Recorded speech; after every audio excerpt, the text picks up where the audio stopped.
Hey gamers, this is Davidson from Beyond Solitaire, and today I'm going to be reviewing Fleet, the dice game, a roll and write from Eagle Gryphon Games.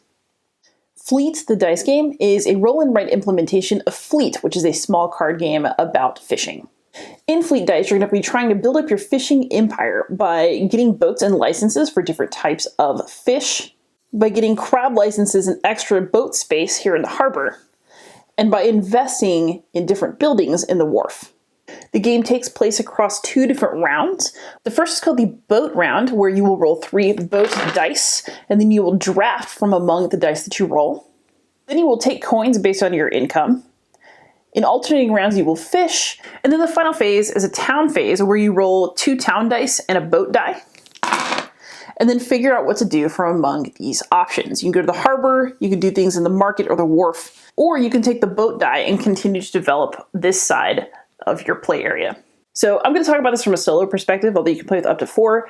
Basically what's going to happen between me and the AI on any die rolling round is whoever's first will draft a die, whoever's second will draft a die, and then both players, me and the AI, would benefit from the third die. So the way that that works in solo is I will play normally on these 2 sheets, but instead of having separate sheets for an AI player, Captain Ruth, my AI opponent, is going to have priorities that shift throughout the game. And those rotating priorities in the boat, the harbor, and the market are going to determine the dice that she is going to prioritize. However, Captain Ruth isn't looking to get a high score of her own. She's looking to inhibit my high score.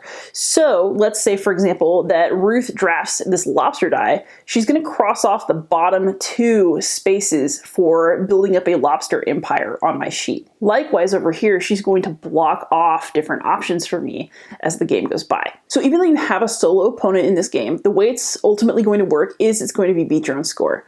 Ruth interferes with what you're able to score, but you can see how well you did based off of a scoring table in the rulebook. So depending on how much damage Ruth does to you, you could be anything from a greenhorn to a salty captain. As you progress with different types of sea creature, you can pick up licenses, which give you special powers. One of my favorites is the swordfish, which lets you do a star power after fishing and fill in any other space on here. And the licenses that you get with each type of creature are a little bit different. So lobsters give you more income, cod gives you income every time you launch a boat, oysters allow you to catch extra fish, which is awesome, and shrimp allow you to manipulate your dice. So basically every type of creature you pursue gives you some kind of advantage. And you also need to make this kind of progress to get boats. So every boat you check off will fish during a fishing round, and you get points for the amount of fish you have at the end of the game.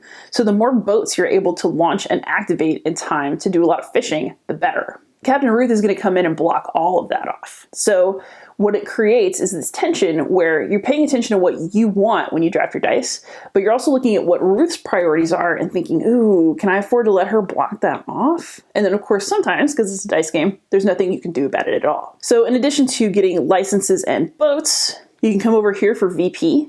You can get crab licenses that'll give you scoring bonuses at the end of the game, or additional boats, which means that you have more places to stash fish. And the other thing that you always want to track is your income, because the higher your income is, the more coins you get on the coin tracker. And the coin tracker is amazing because every so often you get a star action. And the star actions are what make this game so fun, because every time you get a star, it's like having a wild die and you can fill in anything. So if I've been working on my lobsters, but I'm here and I want a new license or a boat, then I can use a star action to cross that off, even if I don't have a lobster die. And if you're getting really, really creative, you can create these huge combo turns where you get a whole lot in one turn. A new license, a new boat, another star, some more money. There's just a lot that you can do depending on what you try to prioritize on here. And that, my friends, is a very quick overview of Fleet, the dice game.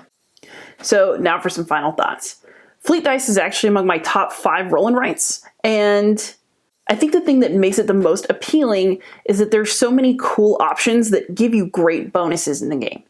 Things like deciding what licenses to pursue, what to do with those star actions, which buildings to invest in on the town dice, and generally where to invest limited resources that come into your hands. All of that comes together to create a really fun game that has a lot of choice, even though you're also dealing with the luck of the dice. Speaking of luck and dice, I also like that you can choose to take any of the dice for a coin so that no matter what, at least you can do something with a roll that doesn't seem to be doing much for you. I like that there are no dead turns in this particular roll and write. And as a solo player, I also really appreciate Captain Ruth.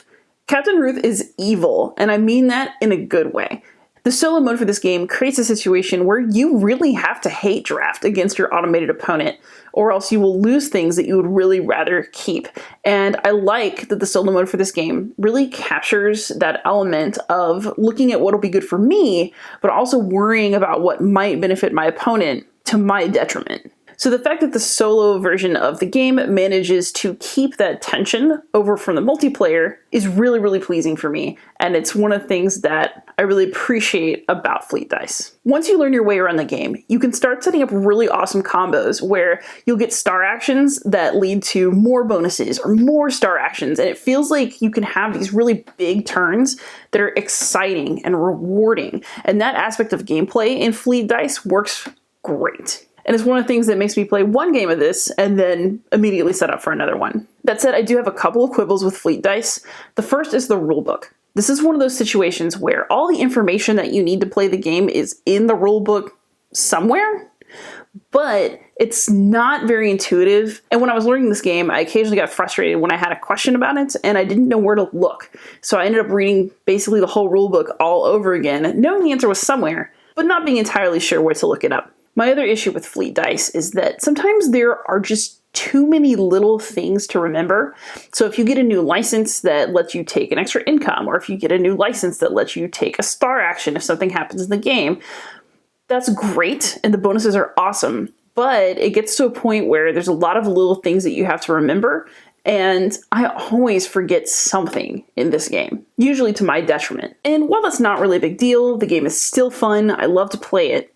It can be very frustrating when you realize that the score that you thought you had would have been different if you'd remembered to use a power a few times. And I find that teaching this game to new players can be a little bit overwhelming because there's so much for them to keep track of. That said, Fleet the Dice game is an excellent roll and write. It's one of the meatier roll and writes out there. So if you want a roll and write that's a little bit more intense, this is a good choice. And it's one of my favorites. I give it an 8 out of 10 and a Dice Tower seal of approval. Happy gaming.